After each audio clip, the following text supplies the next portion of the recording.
Accessibility and usability may be buzzwords in the design world, but they are so much more than that. They are the foundation of good design and the key to creating products and experiences that are truly inclusive and user friendly. Hi everyone, welcome to 10 Minutes of Design with Chinedu Unfiltered.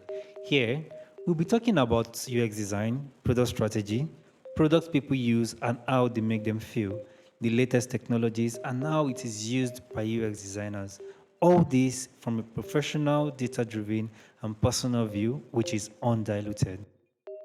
In today's episode, we'll be talking about accessibility and usability, the mumbo jumbo word of the design world. Do we really practice it? When I first came across the two words, accessibility and usability, it made so much sense to me instantly. I understood their importance and relevance when building products, be it for digital or physical reason. They weren't just words, they are meant to be the core foundation of the design thinking process. They are the glue that holds things together, but without them, we'll be unable to cater for the people who really need the product we design or manage. So many projects don't consider the relevance of accessibility and usability in their process. Quite a lot of projects actually. These are always an afterthought. This could be as a result of so many factors. Some of those factors are number one, finance. When a company doesn't have the financial capacity to employ skilled professionals to execute what needs to be executed. Number two, knowledge and skills to execute. Knowledge and skills to execute is paramount to achieving accessibility and usability in every product. Some companies might be unable to understand the relevance of how it affects their bottom line, and the reason not to get the right people to make it happen. Number three, lack of skilled professionals. Proper skills to execute will 10x a product in a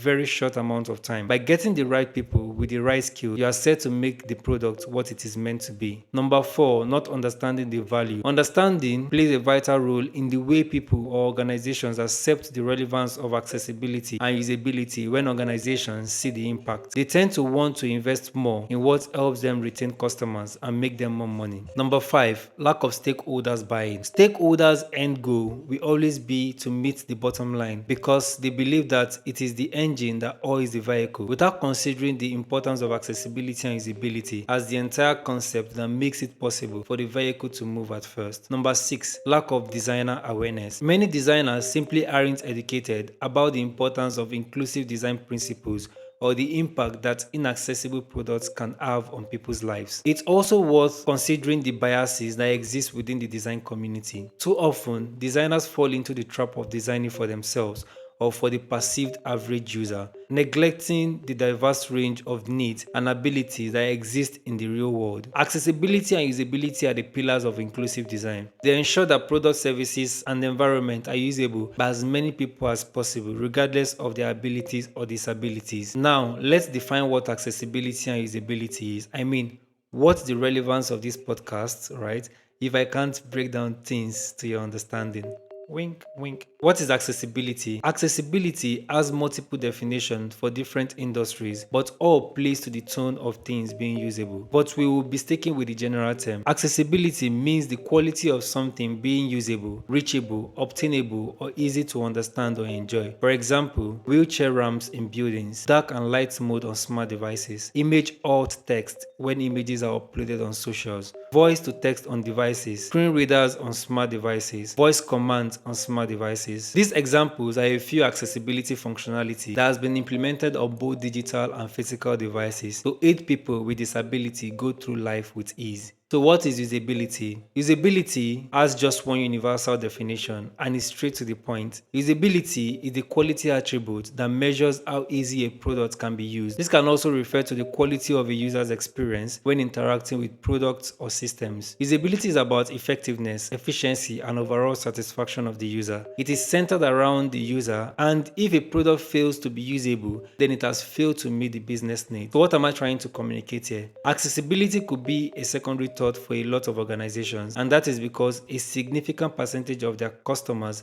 might not be experiencing any form of disability. But that doesn't negate the fact that it is very much required and relevant to that little percentage of people for the singular purpose of inclusivity. Usability is a trump card. Products that lack this are unable to satisfy any type of customers. One of the core words that was picked from the definition of usability is user experience. If a user experience is terrible, then there is no way users can get any form of satisfaction from such a product or process. An integral part of being a professional is knowing how to make things usable and accessible. And failing in this would inadvertently put the users or customers in a situation of confusion, and this could ruin their experience. I could remember in 2022, I used a very popular fintech product in Nigeria a lot for transactions and savings. I believe it was the same year their web channel was launched. One thing struck me during login on the product. I was told to enter my email address and password, and after I do this, I will still have to provide a code that will be sent to my registered mobile number, or I could request for a one-time PIN, also known as OTP, through the mobile application. Now, this all makes sense until we get to the point where I get an error message to notify me if the email address and password I got was correct or not. I am supposed to get the error message immediately I click on continue CTA before selecting the options to either get the OTP via my mobile application or my registered mobile number. Keep in mind that at this point of requesting for an OTP, I haven't received an error message to notify me if my email address was wrong. Now, my question will be centered around customers' ability to access their mobile application every time they want to log in through the web channel, and at the same time, should a user or customer get an error message once they enter a wrong email address or password. This could be a problem, but then there's also the option for requesting for an OTP using your registered mobile number. This all sounds like a very complex process to access a customer's account, right?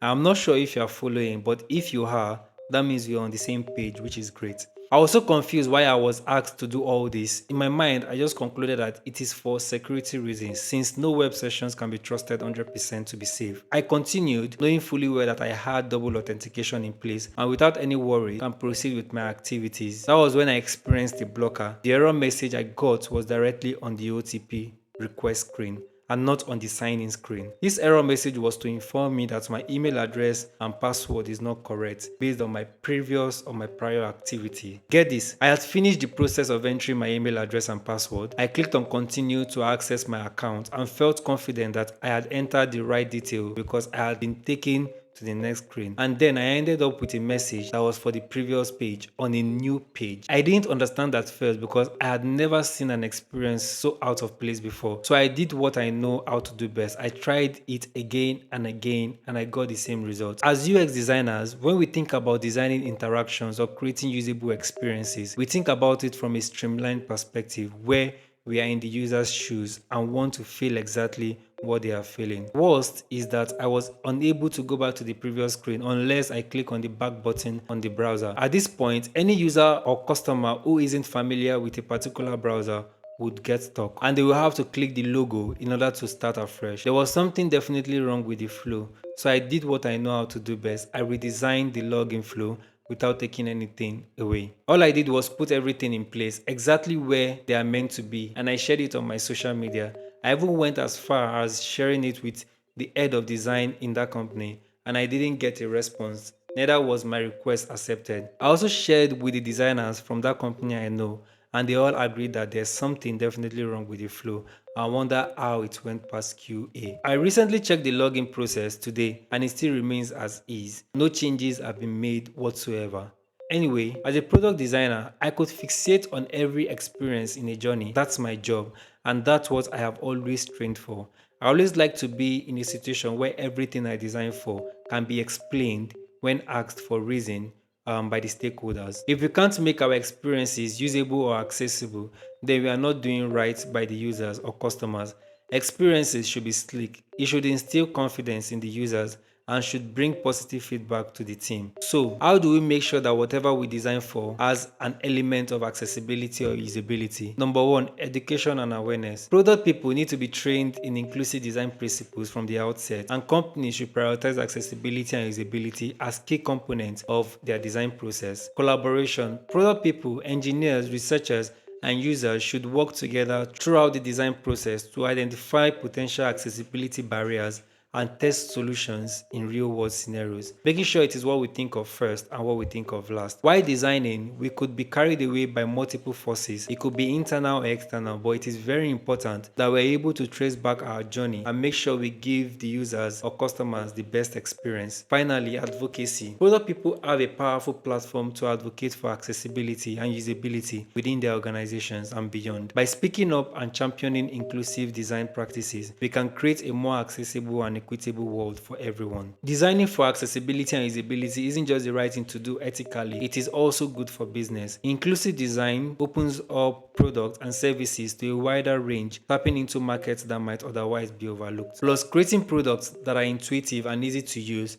can lead to increased customer satisfaction and loyalty. So let's recap. Accessibility and usability may be buzzwords in the design world, but they are so much more than that. They are the foundation of good design and the key to creating products and experiences that are truly inclusive and user friendly. Accessible and usable products can open up a new type of opportunity for businesses that might have initially been overlooked. Education, skills, and execution should be part of a designer's key intentions when executing great experiences. Accessibility and usability not only makes devices better, but makes the world a better place. Practicing and preaching the importance of accessibility would go a long way in bringing it to the forefront of everything we design. I hope this has been helpful and enlightening to you. Kindly tune in to my next episode. Till next time, signing out, Chinedu.